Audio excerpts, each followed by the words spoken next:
può capitare in un paese democratico, Raffaele Padrone, non può capitare in un paese democratico, perché allora a questo punto, dammi la domanda, i cittadini si sentono obbligati a difendersi da soli. Se voi, tutori dell'ordine, vi fate prendere a botte da 4 zingari, e ripeto, da 4 zingari, che riescono a scappare contromano, perché questa è la loro cultura, a me questa cultura non è per nulla adatta allo stile di vita mio e della maggioranza dei cittadini italiani.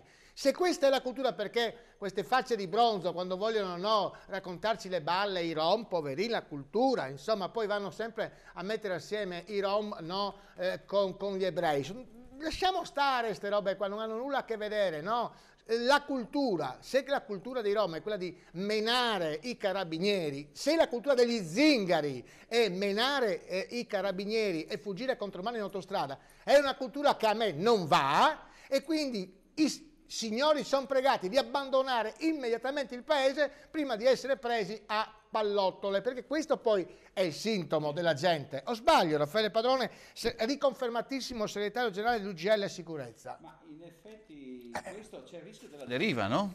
C'è il rischio della deriva perché in uno Stato che sia italiano, che sia, ma in un paese come il nostro, se un cittadino sente il bisogno di difendersi da solo, significa che lo Stato ha fallito. Questo è principalmente l'argomento. Il problema della sicurezza, le ha detto i carabinieri, hanno dovuto abbandonare, perché sicuramente ci sarebbe stato poi un processo, perché lei sa che la fuga è concessa in questo paese.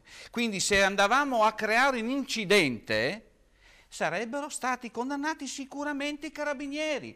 Avete visto cosa è successo a Lucca? È uscito un articolo che io non conosco, che è quello del carabiniere di Lucca che per arrestare un marocchino è passato ai ferri corti alla magistratura, che ha applicato le leggi che ci sono, perché qua bisogna stare attenti anche a dire al magistrato, ma le leggi comportano questa possibilità. L'interpretazione del magistrato è quello di aver condannato adesso a 3 mesi il carabiniere, non per eccesso di difesa, per eccesso di arresto. Una cosa incredibile, è 3.500 euro di danni di risarcimento al marocchino. Allora capisce che non si va da nessuna parte, dove io non posso mettere le manette a uno. Capisce che a questo punto il cittadino preferisce difendersi da solo. Io dico, la deriva. Dobbiamo arrivare come negli Stati Uniti, cioè chi entra nel mio giardino senza essere invitato, disteso. Ma ci sono dei filmati, ha visto ultimamente i poliziotti americani arrivano là, sempre con questa pistola elettrica, annientano e lo caricano, lo portano in macchina. Poi anche lì succede l'eccesso, che si sparano, quello vede una pistola, lì ha la possibilità di sparare. Galera, per quello il problema. Adesso ci sono, lei parlava di stranieri, velocemente, ci sono fermi circa 1250 richieste di asilo politico, bene, con una sola commissione, il che vuol dire che adesso aumenterà il prezzo dei 35 euro per mantenere queste persone. C'è una commissione sola europea che gira il territorio nazionale, ci sono fermi 1250 persone che sono richiedenti asilo.